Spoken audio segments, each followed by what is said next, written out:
생명의 빛 전달자 박용규 목사입니다. 반갑습니다. 오늘 14번째 시간이 되는 것 같습니다. 영상 메시지 제목을 제가 우리 김주호 집사님, 김선일 집사님이 가르쳐 줘서 제목을 다는 법을 또 배워서 조금 이제 숫자도 적어 넣어서 매주 몇 번째인지 확인할 수 있도록 그렇게 했습니다. 많이 시청하시면서 하나님 말씀을 밝히 알아가시기를 바랍니다.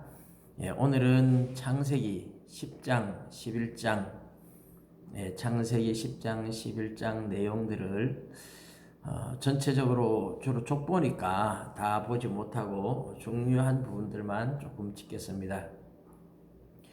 노아의 세 아들 셈과 함과 야벳의 족보라, 이렇게 노아의 아들들의 족보 이렇게 나오고, 조금 더 가면 셈의 족보, 그래서 셈의 족보가 나오고, 11장 끝부분에 가면 데라의 족보, 그래서 데라의 족보가 나옵니다. 물론 노아의 아들 셈, 그리고 셈의 후손 가운데에 이제 데라가 나오죠. 그런데 노아의 세 아들의 족보, 셈의 족보, 그리고 데라의 족보, 이래서 족보라는 이야기가 세 번이나 연속해서 나오는데요. 이미 말씀드렸지만 히브리어로 이제 톨레도트 이렇게 표현하는 이 족보는 수평 톨레도트, 수직 톨레도트 이렇게 구분한다 그랬죠. 수평 톨레도트는 말은 족보지만 족보라기보다는 예를 들어서 야곱과 요셉의 그 살아가는 과정들을 전부 다 설명하고, 또는 천지 만물이 창조될 때의 내력, 이래서 하나님이 세상을 창조할 때 사람을 어떻게 창조하시고 어떻게 언약을 맺으시고, 그런 이야기들이 톨레도트라는 이름으로 나옵니다.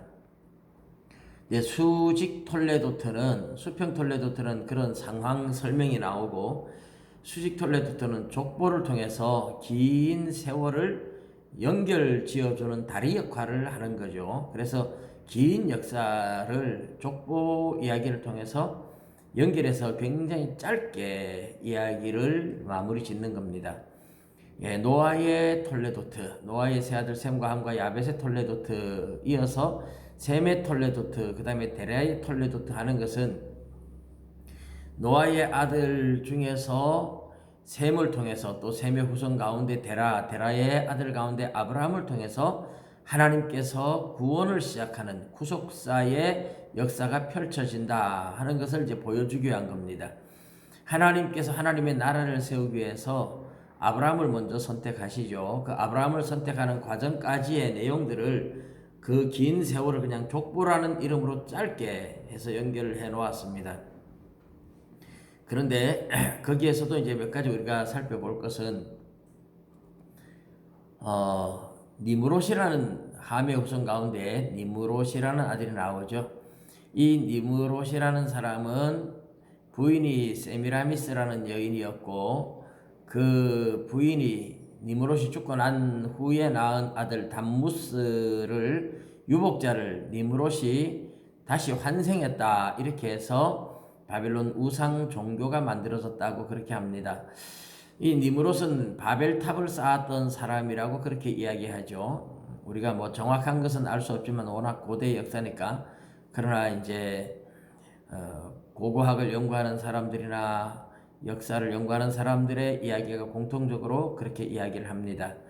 그리고 노아가 술에 취해서 벌거벗고 자는데 함이 그 사실을 보고 셈과 야벳에게 가서 일러 바쳤는데, 이건 그냥 뭐 일러 바쳤다 이런 차원이 아니라 아버지를 비난하는 투의 말이었습니다.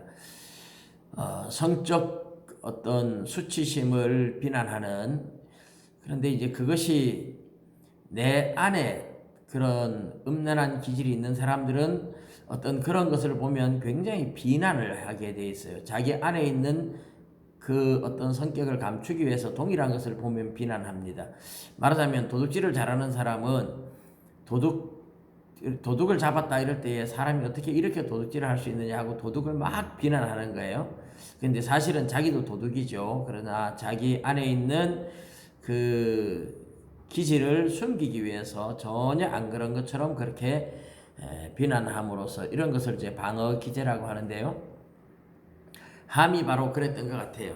그런데 노아가 깨어서 함의 그 기질이 함의 아들 가나안을 통해서 흘러가고 있음을 알고 가나안을 저주하죠. 그래서 이제 그 가나안 아들이 진짜 가나안 땅에 살게 되는데, 그래서 가나안의 이름을 따라서 그 땅을 가나안 땅, 그래서 가나안 7족속을 하나님께서 이스라엘을 보내서 멸망시키고 이스라엘 백성들에게 그 가나안 땅을 주셨죠. 그 가나안 땅이 바로 이스라엘 땅입니다. 그래서 이제 노아의 아들 가운데 함이, 그리고 함의 아들 가운데 가나안이 그 죄악성을 가지고 그 기질을 가지고 있는 것을 보고 저주함으로써 그 기질이 저주를 받음으로써 빨리 망하게 하는 것이죠. 그렇지 않다면 그 못된 죄악성을 가진 사람들이 번성하면 세상을 너무너무 타락시키기 때문에 그렇게 하셨다, 이렇게 볼 수 있습니다.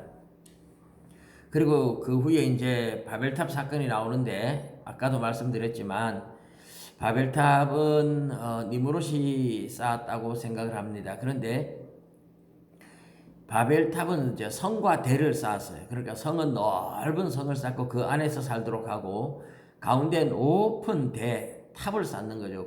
하늘 꼭대기까지 닿게 하자.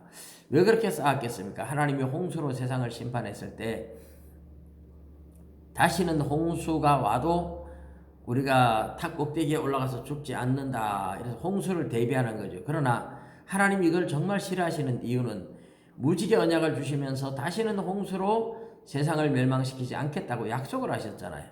그런데 그 하나님의 약속을 믿지 못해서 탑을 쌓은 거죠. 하나님이 진노할 수밖에 없었던 겁니다. 그래서 사람들을 흩어버리셨죠. 예, 그리고 이제 마지막으로 우리가 하나 볼 것은 데라의 이야기인데요. 데라가 70세에 아브라함과 나홀과 하란을 낳았더라, 이랬어요. 70세에 아브라함이 제일 먼저 태어났다면 데라가 죽을 때 나이가 205세니까 아브라함이 하란에서 아버지가 죽고 나서 출발할 때 사도행전은 75세라 그러는데, 만일에 아브라함이 장자라면 135세가 돼야 돼요. 말이 안 맞죠. 그래서 사람들이 난제라 이렇게 이야기하는 사람들도 있고, 사실 데라가 죽고 한참 데라가 죽기 전에 아브라함이 출발해서 갔을 것이다, 이렇게 생각하는 사람들도 있어요. 그렇지만 아브라함이 장자가 아닙니다. 하란이 일찍 죽었는데 하란이라는 아들이 제일 장자고, 하란과 아브라함, 뭐 나홀, 아니면 하란, 나홀, 아브라함, 이래서 아브라함이 막내일 수도 있어요. 근데 성경에서는 제일 중요한 인물을 제일 앞으로 기록하는 경향이 있습니다. 이게 유대인들의 기록 방식인데요. 사도행전에서도 우리가 볼 수 있는 것은 처음에는 바울과 바나바가 아니고 바나바와 사울 이렇게 기록을 하죠. 바나바가 이름이 먼저 나오다가 나중에 사울이 이제 바울로 되고, 바울이 중요한 인물이 되니까 바울과 바나바 이렇게 이름을 바꾸죠. 또 브리스길라와 아굴라도 처음에 로마에서 나와서 고린도에서 만났을 때, 바울을 만났을 때는 아굴라와 브리스길라 이렇게 기록하다가 시간이 흐르면서 브리스길라의 영향력이 더 커지고 중요도가 높아지니까 브리스길라와 아굴라 이렇게 이름을 바꾸었어요. 예, 하나님이 선택하는 아브라함이 가장 중요한 이야기의 중심 주제가 될 사람이기 때문에 아브라함을 제일 먼저 기록한 것은 유대인들의 기록 방식에 의한 것이지 장자는 아니다 하는 것을 꼭 기억하시고요. 아브라함의 아내 사라는 아이를 낳지 못한다는 말이 나오는데, 원어로 보면 그것이 불임 여성을 의미합니다. 사라는 원래부터 불임 여성이었다, 그렇게 볼 수 있어요. 예, 여기까지 이제 11장에 나오는 내용들이고, 그 11장에 또 조금 더 보면 데라가 원래 가나안 땅으로 가고자 가족들을 데리고 출발을 합니다. 갈대아 우르에서. 그러나 가나안 땅으로 가지 못하고 하란에서 머뭇거리는 사이에 시간이 지체되다가 그 하란에서 데라가 죽으니까 아브라함이 출발을 합니다. 원래 그들이 가고자 했던 목표는 가나안이 있었지만 믿음이 없는 사람은 발걸음을 띄지 못합니다. 믿음이 있는 사람이 천국을 향해서 출발을 하는 겁니다. 사랑하는 성도 여러분, 천국을 향해서 힘차게 출발하는 저와 여러분이 다 되시길 바랍니다. 감사합니다.